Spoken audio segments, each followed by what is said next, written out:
வணக்கம் நண்பர்களே, விஜயபிரகாஷ் பேசுகிறேன். திங்க் அண்ட் க்ரோ ரிச், இந்த ஒற்றை வரி பல பேருடைய வாழ்க்கையை புரட்டி போட்டிருக்கு. இந்த திங்க் அண்ட் க்ரோ ரிச்சில் ஐயா நெப்போலியன் என்ன சொல்கிறாரோ அதை நம்ம தொடர்ந்து பயன்படுத்தும் போது நம்மளோட வாழ்க்கை மாறுது.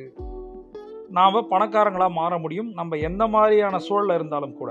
என்னென்ன விஷயங்கள் அப்படின்றத பார்க்கணும். First think and grow rich அப்படின்றது உண்மையாலுமே ஒரு கிளாசிக் புக் அப்படின்னு சொல்கிறேன். இந்த பர்சனல் டெவலப்மெண்ட்டுக்கு ஒரு சக்ஸஸ்க்கு ஒரு புத்தகத்தை சொல்லுங்கள் அப்படின்னா ஒரு 10,000 பேருக்கு நான் இதை ரெஃபர் பண்ணியிருப்பேன். அந்த மாதிரியான புக். இது சொல்கிற பிரின்சிபல்ஸை, ஸ்ட்ராட்டஜிஸை, யுக்திகளையும் கொள்கைகளையும் அந்த விதிமுறைகளையும் நம்ம பயன்படுத்தணும் அப்படின்னா 100% நான் சொல்லுவேன், உங்களால் உங்களுடைய ஃபினான்ஷியல் சக்ஸஸை ஒரு பர்சனல் ஃபுல்ஃபில்மெண்ட்டை கொண்டு வர முடியும்.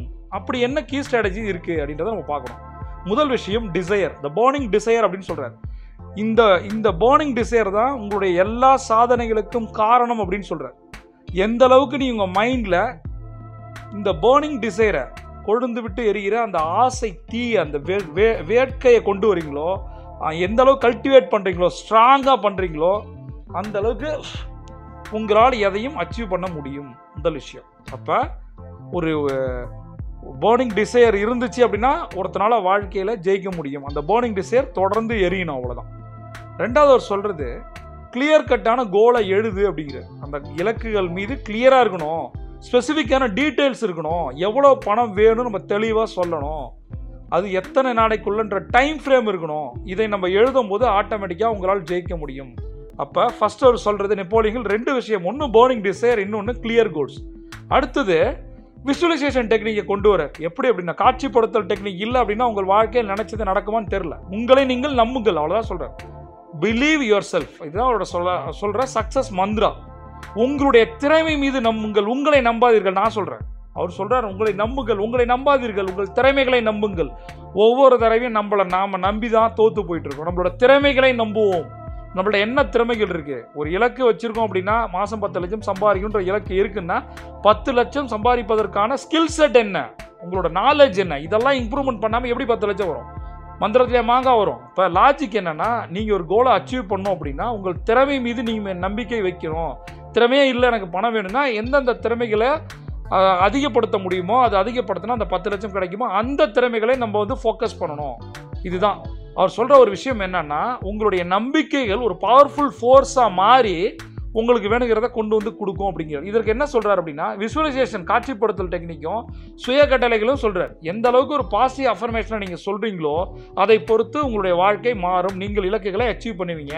இதை டெய்லி ரிப்பீட் பண்ணுங்க அப்படின்னு சொல்கிறார். இது எதுக்காக சொல்கிறார் அப்படின்னா, திரும்ப திரும்ப நீங்கள் சொல்கிற ஒரு விஷயம் உங்களுடைய ஆழ்மனத்துக்கு, சப்கான்ஷியஸ் மைண்டுக்குள்ளே போய் அது செயலாக மாறுது. எண்ணம் சொல் செயல், அவ்வளோதான். எண்ணத்தை எந்த அளவுக்கு ஸ்ட்ராங்காக வச்சுருக்கீங்களோ அது சொல்லாக மாறுது. சொல் எந்த அளவுக்கு ஸ்ட்ராங்காக இருக்கோ அந்த அளவுக்கு செயலாக மாறுது.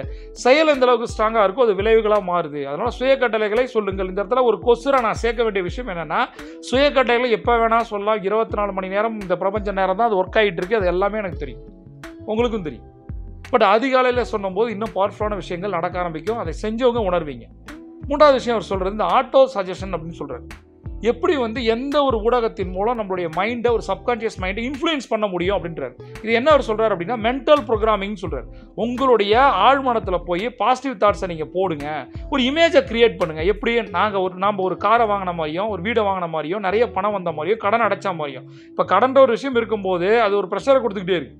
அந்த கடனை அடைக்கும் போது எல்லா கடனும் அடைச்சிட்டப்பா நான் நிம்மதியாக இருக்கேன், அந்த எல்லா கடனும் கடைசி கடன்காரனுக்கு காசை கொடுத்துட்டு வரும்போது உங்கள் மனநிலை எப்படி இருக்கும்? அந்த கடன்காரர் காசு வாங்கிட்டு போகும்போது உங்கள் மனநிலை எப்படி இருக்கும்? கடைசி அப்பாடா நிம்மதியாக இருக்கடா, இனிமேல் எந்த பிரச்சனையும் இல்லைடா வாழ்க்கையில். அந்த மாதிரி ஒரு மென்டல் இமேஜை நீங்கள் மைண்டில் வைங்க. இதை பண்ணும்போது என்ன ஆகும் அப்படின்னா, ஆட்டோமேட்டிக்காக ஒரு ஆட்டோ சஜஷன் நடந்துக்கிட்டே இருக்குது. இது நடக்க ஆரம்பிக்கும் போது உங்களுடைய நெகட்டிவான எதிர்மறை நம்பிக்கைகள் எல்லாமே உங்களை விட்டு போகுது. பாசிட்டிவான நம்பிக்கைகள் தான் உங்களுக்கு எம்பவர்மெண்ட்டை கொடுக்குது. இப்போ லாஜிக் என்ன அப்படின்னா, நெகட்டிவ் போய் பாசிட்டிவ் வரணும், அதற்காக ஒரு மென்டல் ப்ரோக்ராம் பண்ணுங்கன்னு சொல்கிறார். இந்த இடத்துல எப்படி சொல்கிறார் அப்படின்னா, இந்த இலக்கை அச்சீவ் பண்ணால் எப்படி இருக்கும், பண்ணனா எப்படி இருக்கும், அதை யோசிச்சு பார்க்கணும். முதல்ல அதை விஷுவலைஸ் பண்ணுறதுக்கு முன்னாடி, ஒருவேளை கடன் அடையலைன்னா உங்கள் வாழ்க்கை எப்படி இருக்கும், ப்ரெஷராகவே போயிட்டு இருக்கும். இப்போ கடன் அடைச்சிச்சா நிம்மதி இருக்கும். அப்போ அதை நீங்கள் விஷுவலைஸ் பண்ணணும். சரியா, நடந்த மாதிரி நடந்துருச்சு, நான் நிம்மதியாக இருக்கேன், சந்தோஷமாக இருக்கேன், எனக்கு நிறைய பணம் இருக்குது, இந்த மாதிரி நீங்கள் நினைக்க ஆரம்பித்தா நடக்க ஆரம்பிச்சிடும். அடுத்த விஷயம் என்ன அப்படின்னா, ஸ்பெஷலைஸ்டு நாலேஜை பற்றி அவர் சொல்கிறார். உங்களுடைய 2 விஷயம் தான். உங்களுடைய பர்சனல் எக்ஸ்பீரியன்ஸை பொறுத்து உங்களோட வெற்றி இருக்குது, அல்லது நீங்கள் எதை அப்சர்வ் பண்ணுறீங்க, உங்களோட அப்சர்வேஷனை பொறுத்து உங்களோட வெற்றி இருக்குது. இதுக்கு அவர் எப்படி சொல்கிறார் அப்படின்னா, கண்டினியூஸ் லேர்னிங் சக்ஸஸ் சீக்ரெட் கண்டினியூஸாக நம்ம வந்து கற்றுக்கொள்வது அப்படிங்கிறார். இதுக்கு ஒரு ஸ்பெஷலைஸ்டு நாலேஜ். நான் என்ன சொல்கிறேன் பாருங்கள், உங்களுடைய பிஸ்னஸ் வந்து இப்போ ஒரு 20% ப்ராஃபிட் போயிட்டு இருக்கு. சே ஃபார் எக்ஸாம்பிள், ஒரு வருஷத்துக்கு நீங்கள் ஒரு 10 கோடி ரூபா உங்களுக்கு ப்ராஃபிட் எடுத்துட்டு இருக்கீங்க. அதை 20 கோடியாக மாற்றணும் நீங்கள் நினைக்கிறீங்க. இப்போ ஆட்டோமேட்டிக்காக நீங்கள் என்ன பண்ணணும், அதற்கான ஒரு ஸ்பெஷலைஸ்டு நாலேஜை நீங்கள் எடுத்துக்கணும். அது நீங்களே ஒரு ஆன்லைன் கோர்ஸஸோ இந்த மாதிரி எடுத்து கற்றுக்கலாம், அல்லது ஒரு மென்டார்ட்ட போய் கற்றுக்கலாம். எப்படி வேணாலும் நீங்கள் கற்றுக்கணும். Success secret keep learning. எந்த அளவுக்கு லேர்ன் பண்ணுறீங்களோ, ரெண்டாவது உங்களுடைய ஸ்கில்லை இம்ப்ரூவ் பண்ணணும். உங்களுக்கு நல்லா பேச தெரியுது அப்படின்னா உங்களுடைய ரிசல்ட் என்ன, எத்தனை ப்ரெசன்டேஷன் கொடுத்துருக்கீங்க, அதில் எத்தனை சக்ஸஸ் ஆகிருக்கு. 10க்கு 6 ஓகே அப்படின்னா ஏன் 10க்கு 8 இல்லைன்ற ஒரு கேள்வியை கேட்டு, அப்போ அந்த 2 ப்ரெசன்டேஷன் சக்ஸஸ் பண்ணுறதுக்கு நம்ம எக்ஸ்ட்ரா நாலேஜ் என்ன தேவைப்படுது, எக்ஸ்ட்ரா ஸ்கில்ஸ் என்ன தேவைப்படுது, அப்புறம் உங்களுடைய வேல்யூ அண்ட் கேப்பபிலிட்டிஸை இன்க்ரீஸ் பண்ணாமல் அந்த ப்ரெசன்டேஷன் சக்ஸஸ் ஆகாது. அப்போ கிளைண்ட்டை நீங்கள் பேசுகிறீங்க அப்படின்னா உங்களுடைய ப்ரெசன்டேஷனில் கண்டிப்பாக ஒரு வேல்யூவை நீங்கள் கொடுக்கணும். நீங்கள் பேசினாலே ஒரு வேல்யூ இருக்கணும், அவங்க நம்பணும். அது மட்டும் இல்லாமல் உங்களோட கேப்பபிலிட்டிஸை இன்க்ரீஸ் பண்ணிட்டே போகணும். இந்த இடத்துல நான் சொல்வேன், நாலேஜ் வந்து எப்பயுமே ஒரு பெரிய விஷயம் கிடையாது. அப்ளைங் நாலேஜ் தான் சக்ஸஸ் அப்படின்னு நான் சொல்வேன். இந்த இடத்துல இது எப்போ வந்து ஒரு நாலேஜான ஒரு விஷயம், நீங்கள் ஒரு விஷயத்தை யோசிக்கிறீங்க, அதை செய்யாத போது என்ன ஆகும், உங்களுக்கு நல்லா சமைக்க தெரியுது, நீங்கள் எப்போ கடைசியாக குக் பண்ணீங்க, உங்களுக்கு வரைய தெரியும், எப்போ கடைசியாக வரைஞ்சிங்க, வரைய தெரியும், வரையில, குக் பண்ண தெரியும், குக் பண்ணல. இப்போ நீங்கள் போய் ஒரு குக்கோட காம்படிட் பண்ணீங்கன்னா என்ன ஆகும், ஒரு ஆர்டிஸ்டோட காம்படிட் பண்ணால் என்ன ஆகும், உங்களுக்கு ப்ராக்டிஸ் இல்லை. ஏன்னா நீங்கள் ஒரு விஷயம் கற்றுக்கிட்ட ஒரு விஷயத்தை அப்ளை பண்ணலை. அப்போ என்ன ஆகும், அந்த ஃப்ளோ கூட வருது. வார்த்தைகள் ஃப்ளோவாக மாறணும். என்ன மாதிரி வார்த்தைகளை இட்டு நிரப்புவோம் அப்படின்னு தெரிஞ்சிச்சுன்னா முன்னாடி இருக்க இம்ப்ரெஸ் ஆவாங்க, இன்ஸ்பயர் ஆவாங்க, ஆட்டோமேட்டிக்காக உங்கள் ப்ரெசன்டேஷன் க்ளோஸ் ஆகும். அடுத்தது காட்சிப்படுத்தல் எப்படி சொல்கிறார் அப்படின்னா, நீங்கள் உங்களுடைய விஷயங்களில் கொஞ்சம் இமேஜினேட் பண்ணி பாருங்கள் அப்படிங்கிற. இமேஜினேஷன் ரொம்ப ரொம்ப முக்கியம்னு கேட்குறேன். இது இமேஜினேஷன் எப்படி நான் சொல்கிறேன் அப்படின்னா, என்ன மாதிரியான ஒரு இனோவேட்டிவ் தாட்ஸ் இருக்குது, நமக்கு இன்னோவேட்டிவ் ஐடியாஸ் இருக்குது. உங்கள் தொழிலுடைய போயிட்டு இருக்கு, 10 கோடி நீங்கள் வருஷத்துக்கு சம்பாதிக்கிறீங்க. என்ன மாதிரியான இனோவேட்டிவான ஐடியாஸை அல்லது சொல்யூஷனை அல்லது ஸ்ட்ராட்டஜியை நீங்கள் கொண்டு வந்தால் உங்கள் 10 கோடி 20 கோடியாக மாறும். இன்னொரு 10% சக்ஸஸ் ஆகணும் அப்படின்னா அதற்கு என்ன மாதிரியான இனோவேட்டிவ் ஐடியாஸ் தேவைப்படுது, மார்க்கெட்டில் யார் இருக்காங்க, அவங்க என்ன பண்ணுறாங்க, அதை பீட் பண்ணுறதுக்கு நம்ம என்ன பண்ண போகிறோம். இந்த மாதிரி இந்த மைண்ட் எக்ஸ்ப்ளோரேஷன் நடக்கும்போது தான் எல்லாமே பாசிட்டிவாக மாறும்.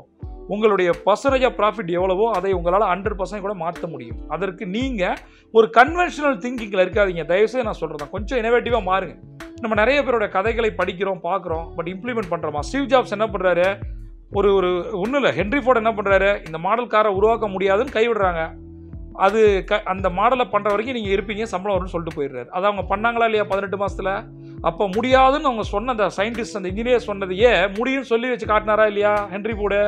ரெண்டாவது விஷயம், ஸ்டீவ் ஜாப்ஸ் என்ன சொல்கிறாரு, எனக்கு சிபியூன்னு வேணாங்கிறார், சென்ட்ரல் ப்ராசஸிங் யூனிட்டே வேணாங்கிறார், எனக்கு கீபோர்டோ ஸ்க்ரீன் இருக்கணும், அந்த ஸ்க்ரீனுக்குள்ளே சிபியூ கொண்டு வா அப்படிங்கிறார். அதனால் செய்ய முடியாதுன்னு இன்ஜினியர் சொல்கிறாங்க. அதே டைலாக இவர் சொல்கிறார், செய்கிற வரைக்கும் நீ என் கூட இருப்பேன், அவ்வளோதான், முடிஞ்சா.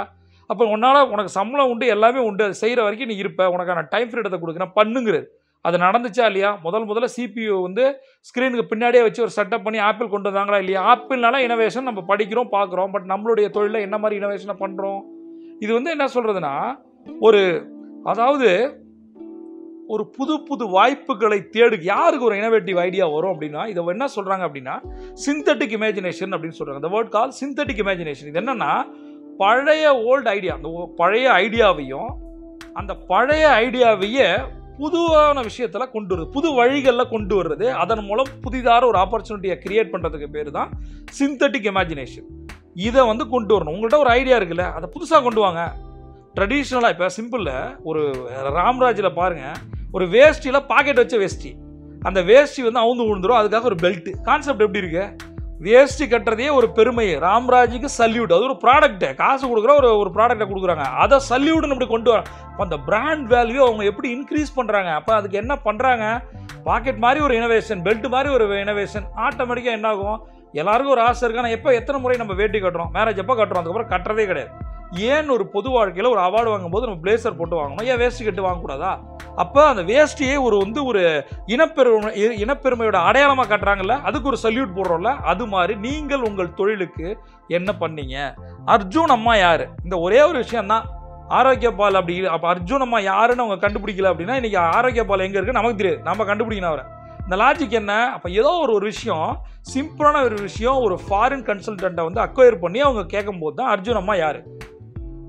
சரி, புள்ளிராஜான ஒரு கான்செப்ட், அது எப்படி வைரல் ஆச்சு? அப்போ வைரலான விஷயங்களை நம்ம பண்ணுறோமா? நம்மளால பண்ண முடியலையா? இப்போ ஒரு கன்சல்டன்ட் ஹையர் பண்ணி பண்ணுமா இல்லையா? இதை பண்ணாலே வெற்றி வரும். அடுத்தது ஆர்கனைஸ்டு பிளானிங். இதுதான் ரொம்ப ரொம்ப முக்கியம். இது என்னன்னா, நாம் வந்து ஒரு டீட்டெயில் ஆக்ஷனபிள் பிளானாக நம்ம வச்சுக்கிறது இல்லை. இலக்குகள் நிறைய இருக்குது, இலக்குகள் நிறைய இலக்குகள் இருக்குது. ஆனால் அதுக்கான ஆக்ஷனபிள் பிளான் இருக்கா? நம்மளுடைய இலக்குகளை அச்சீவ் பண்ணுவதற்கு ஒரு ஆக்ஷனபிள் பிளான் என்ன, டீட்டெயில் பிளான் இருக்கா? உங்களுக்கு 10 கோடி 20 கோடியாக மாறணும் அப்படின்னா அந்த 10 கோடி இட்டு நிரப்புவதற்கு உங்கள்கிட்ட என்ன பிளான் இருக்குது? அதை பிரேக் பண்ணி ஒரு சின்ன மேனேஜபிள் ஸ்டெப்பாக மாற்றுறதுக்கு உங்கள்கிட்ட என்ன ஐடியா இருக்குது? உங்களுக்கு தெரியல அப்படின்னா ஒரு கன்சல்டண்ட்டை ஹையர் பண்ணுங்கள், முடிஞ்சு. அப்புறம் ரொம்ப பிடிச்ச விஷயம் நெப்போலியனில் சொன்ன விஷயத்துலேயே என்ன தெரியுமா, மாஸ்டர் மைண்டுன்னு ஒரு கான்செப்ட் கொண்டு. I love master mind concept, right? உங்களை போல யோசிக்கிற, ஜெயிக்கணும்னு நினைக்கிற ஒத்த கருத்துடைய மனிதர்களை நம்ம என்ன பண்ண போகிறோம் அப்படின்னா, ஒரு குரூப்பாக கிரியேட் பண்ணி ஒரு இண்டிவிஜுவல்ஸ் எல்லாம் சேர்ந்து அவங்களுக்குள்ள நமக்குள்ளேயே நம்ம என்ன பண்ண போகிறோம்னா, சப்போர்ட் சிஸ்டத்தை கொடுக்க போகிறோம், அட்வைஸை கொடுக்க போகிறோம், ஒரு அக்கௌண்டபிலிட்டியை கொடுக்க போகிறோம், ஒரு ஸ்ட்ராட்டஜியை கொடுக்க போகிறோம். இப்போ ஒரு 10 பேர் இருக்குன்னு வச்சுங்களேன். இப்போ நான் வந்து ஒருத்தர் அந்த 10 பேரை நான் மென்டாரிங் பண்ணுறேன். இப்போ ஒருத்தனுடைய தாட்டு, ஒருத்தனுடைய நாலேஜ், அவனுடைய எக்ஸ்பீரியன்ஸ் தான் அங்கே பேசுது. ஹோப்ஸோ ஒரு 11வது ஒரு பர்சன் வராரு, அவருக்கு ஒரு சேலஞ்ச் இருக்குது அப்படின்னும் போது நான் ப்ளஸ் ஒரு 10 பேர் எல்லாம் சேர்ந்து இந்த 12வது மனிதருக்கான ஒரு சொல்யூஷன் நம்ம கொடுக்கலாமா? அப்போ நான் சொல்கிற ஐடியாவை விட ஸ்ட்ராட்டஜியை அங்கே 10 பேரில் யாராவது ஒருத்தவங்க சொல்லலாமா? அதை அனுபவிச்சிருக்கலாமா?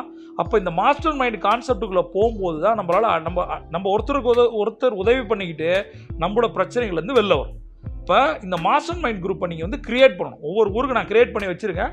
ஒவ்வொரு தமிழ்நாட்டில் இருக்கிற 8 ஊர்களுக்கும் பெங்களூருக்கும் 9 ஊர்களுக்கு ஒரு மாஸ்டர் மைண்டை கிரியேட் பண்ணியிருக்கேன். நீங்கள் அந்த குரூப்பில் இணைஞ்சு நீங்கள் ஒரு டைமை ஃபிக்ஸ் பண்ணிவிட்டு ஒரு சாட்டர்டே ஈவினிங் ஒரு 2 hours மீட் பண்ணி எங்கேயாவது காஃபி ஷாப்லேயோ பொது இடத்துல நீங்கள் பேசிங்க. உங்களுக்குள்ள ஒரு நெட்வொர்க்கிங் வரும். உங்கள் பிஸ்னஸ் அவர் பண்ணலாம், அவர் பிஸ்னஸ் நீங்கள் பண்ணலாம். ஒரு நெட்வொர்க்கிங் ஈவெண்ட்டாக அதை மாற்ற முடியும். நம்மளால் சேர்ந்து நம்ம ஜெயிக்க முடியும். அதனால தான் ஜிடின்னு ஒரு இயக்கத்தை நான் ஆரம்பிச்சிருக்கேன். தமிழ் ஆண்டர்பிரனர் அசோசியேஷன் அப்படின்றது தான் அந்த ஜிடியோட பேர். குளோபல்னு வச்சிருக்கேன், சரியா? Global Tamil entrepreneur association. இந்த ஜிடி வந்து 9 நகரங்களில் இப்போ நம்ம ஆரம்பிச்சிருக்கோம். இதில் நீங்கள் ஆக்டிவாக இருந்தீங்கன்னா உங்களால் உங்கள் நாலேஜால் பல பேர் பயனடைவாங்க. அடுத்தது முடிவுகளை எப்படி எடுக்கிறது அப்படின்னும் போது அவர் சொல்கிறாரு, தள்ளி போடுற விஷயங்களை நீ தவிர்த்துட்டாலே, இந்த தள்ளி போடும் பழக்கத்தை தவிர்த்துட்டாலே உன்னால் ஜெயிக்க முடியும் அப்படிங்கிற டிசிஷனை வந்து குயிக்காக எடுக்கணும், அப்புறம் ஸ்ட்ராங்காக எடுக்கணும். சில பேர் குயிக்காக எடுப்பாங்க, மாற்றிப்பாங்க. அடிக்கடி மாற்றிட்டே இருக்க முடியாது. ஒரு விஷயத்தை நீங்கள் வந்து குயிக்காக எடுக்கணும், அதே அளவுக்கு ஸ்ட்ராங்காக எடுக்கணும். இப்போ வந்து மிகப்பெரிய எனிமி எது அப்படின்னா, உங்களால் முடிவெடுக்க முடியாத, அதாவது ஒரு செயல் செய்வதற்கு கூட நீங்கள் தள்ளி போடுறதை வச்சுக்கலாம். தள்ளி போடுறதுன்றதே கேன்சரை விட ஒரு கொடுமையான ஒரு நோய். ஆனால் நீங்கள் தள்ளி போடுறது செயலுக்காக இல்லாமல் அதை முடிவெடுக்கிறதே தள்ளி போடுறாங்க பாருங்க, அது ரொம்ப ரொம்ப டேஞ்சர் அப்படின்னு அவர் சொல்கிறார். எனிமின்றார், வெற்றியுடைய எதிரின்றார் தள்ளி போடுறது. இந்த இடத்துல என்ன சொல்கிறேன் அப்படின்னா, நீங்கள் ஒரு முடிவு எடுங்க, கமிட் ஆகுங்க. நான் இப்போ கூட என்னோட டீம் மெம்பர்கிட்ட பேசிக்கும் போது சொன்னேன், இவ்வளோ பிஸ்னஸ் வேணும் அப்படின்னா நீ கமிட் பண்ணுமா என்கிட்ட அப்படின்னு சொன்னேன். நீ கமிட் பண்ண, நீ கமிட்டே பண்ண மாட்டேற. காலையிலேருந்து சாயந்தரம் வரைக்கும் இதெல்லாம் பண்ணுன்னு சொல்கிற, இதெல்லாம் பண்ணுன்னு சொல்கிற, 10 பேர்ட்ட பேசணும்னு சொல்கிற, ரிசல்ட் 2 தான் வருதுன்ற, 8 பேரை நீ கோட்டை விடுற. அப்போ உனக்கு அந்த 8 பேரை கன்வெர்ட் பண்ணுறதுக்கான விஷயம் இல்லை. அப்போ உனக்கு டேலண்ட் இருக்குது அப்படின்னும் போது எதை ஆட் பண்ணணும், எதை குறைக்கணும். முன்னாடி இருக்கவங்க 10க்கு 2 பேர்னும் போது 8 பேரை மிஸ் பண்ணுற. அப்போ 10க்கு 20 மார்க் தான் வாங்கியிருக்க, இது ஃபெயிலு. ஆனால் நினைக்கிற நீ நல்லா வேலை செய்கிறேன்னு சொல்லிட்டு. இப்போ நீ ஒரு நம்பர்ஸ் வந்து கமிட் பண்ணாத. எனக்கு 2 கஸ்டமர் கொடுக்காத, எனக்கு 20,000 கஸ்டமர் கொடு, அவ்வளோதான். 20,000 ஒருத்தர் கஸ்டமர் கொடுது, ஒரு ஆள் வந்தாலே போதும். எனக்கு வந்து கஸ்டமர் முக்கியம் இல்லை, வேல்யூ முக்கியம் அப்படின்னு சொன்னேன். ஒவ்வொரு லீடருக்கும் ஒரு மைண்ட் செட் இருக்குது. இப்போ நான் சொல்லும் போது என்ன ஆகும், அந்த பொண்ணு நிறைய வேலை செய்ய தான் நினச்சிட்டு இருக்கோம். நீ வேலையே செய்யலை, இப்படி பண்ணால் வேலை செய்ய முடியும், ரிசல்ட்டை கொண்டு வாமா. நீ 10 பேர்ட்ட பேசி ஒருத்தனை அவன்கிட்ட 1 லட்சம் எடுத்துகிட்டு முடிஞ்சு. அப்போ அந்த மாதிரி நீங்கள் உங்களுக்குன்னு ஒரு லீடர்ஷிப் ஸ்டைல் இருக்குது, அதை நீங்கள் ஃபாலோ பண்ணுங்கள், கமிட் ஆகுங்க, ஒரு டிசிஷன் எடுங்க. இதை நான் பண்ணுவேன், இப்போ நான் ஒரு 10 பேர்ட்ட பேசுகிறேன், கன்சிஸ்டன்சியாக பேசுவேன், என்ன பேசுகிறேன், எப்படி அவங்களை மாற்றுவேன், முதல்ல ரெக்ரூட் பண்ணணும், அதை ஆக்டிவேட் பண்ணணும், அதுக்கு நான் என்ன பண்ண போகிறேன், இந்த மாதிரி ஒவ்வொரு விஷயங்களையும் நீங்கள் பண்ணணும். இப்போ நான் திரும்ப ஒரு ரீகேப் பண்ணுறேன். இது ஒரு ஃபர்ஸ்ட் பார்ட். இது நெப்போலியனோட திங்க் அண்ட் க்ரோ ரிச் வாழ்க்கையை மாற்றக்கூடிய ஒரு விஷயம் அப்படின்றது நமக்கு தெரியும். ஒரு கொழுந்து விட்டு எரியக்கூடிய ஒரு பர்னிங் டிசைரு, அப்புறம் கிளியர் செட் ஆஃப் கோல்ஸு, நீங்கள் உங்கள் மேலே வைக்கிற நம்பிக்கை, உங்கள் திறமை மேலே வைக்கிற நம்பிக்கை, நீங்கள் யூஸ் பண்ணுற சுய கட்டளைகள், அது மட்டும் இல்லாமல் உங்களுடைய மென்டல் ப்ரோக்ராமிங் எப்படி பண்ணுறது, விஷுவலைசேஷன் எப்படி பண்ணுறது, அடுத்தது ஸ்பெஷலைஸ்டு நாலேஜ், உங்களோட பர்சனல் எக்ஸ்பீரியன்ஸை வச்சு எப்படி ஜெயிக்கிறது, கண்டினியூஸ் லேர்னிங் எவ்வளோ முக்கியம், நாலேஜ் முக்கியம் இல்லை, அப்ளை நாலேஜ் ரொம்ப முக்கியம், இமேஜினேஷன் பண்ணுங்கள், க்ரியேட்டிவ் ஐடியாஸை கொண்டு வாங்க. இன்றைக்கி நம்ம புதுசாக கற்றுக்கிட்டது என்ன அப்படின்னா சிந்தட்டிக் இமேஜினேஷன்னா என்ன அப்படின்னு கற்றுட்டு இருக்கோம். இந்த கடைசியாக நம்ம என்ன பண்ணோம், ஆர்கனைஸ்டு பிளானிங் முக்கியம், ஆக்ஷன் பிளான் முக்கியம். ஒரு 9 ஊர்களில் நம்ம ஜிடி ஆரம்பிச்சிருக்கோம், மாஸ்டர் மைண்ட் குரூப்பு. கடைசி பாயிண்ட் என்ன அப்படின்னா டிசிஷன் எப்படி எடுக்கிறது அப்படின்றத நம்ம பார்த்துருக்கோம். இப்போ டிசிஷன் எடுக்கலாம், சில பேர் வந்து செயலுக்காக டிசிஷன் இருப்பாங்க, ஆனால் முடிவெடுக்கிறதையே வந்து டிசிஷன் முடிவெடுக்கிறத பற்றியே டிசிஷன் எடுக்கலன்னா எப்படி இருப்போம் பாருங்கள். நீங்கள் கமிட் பண்ணுங்க, என்ன பண்ண போகிறன்றதை நீங்கள் கமிட் பண்ணுங்க அப்படின்னு நான் சொன்னேன். அப்போ இன்னிலேருந்து நான் ஒரு விஷயம் சொல்கிறேன் நண்பர்களே, இப்போ சொன்ன விஷயங்களை நீங்கள் இம்ப்ளிமெண்ட் பண்ணும்போது தான் நீங்கள் ஜெயிக்க ஆரம்பிக்கிறீங்க. வாழ்க்கையில் 100% வெற்றி நிச்சயம், 100% நிச்சயம். எப்படி அது அப்படின்னா, நீங்கள் நெப்போலியன் சொன்ன விஷயங்களை இம்ப்ளிமெண்ட் பண்ணுங்க, ஹெட்செட் போட்டு கேளுங்க, நோட்ஸ் எடுங்க, ஏதாவது டவுட் இருந்தால் மார்னிங் ஜூமில் கேளுங்க.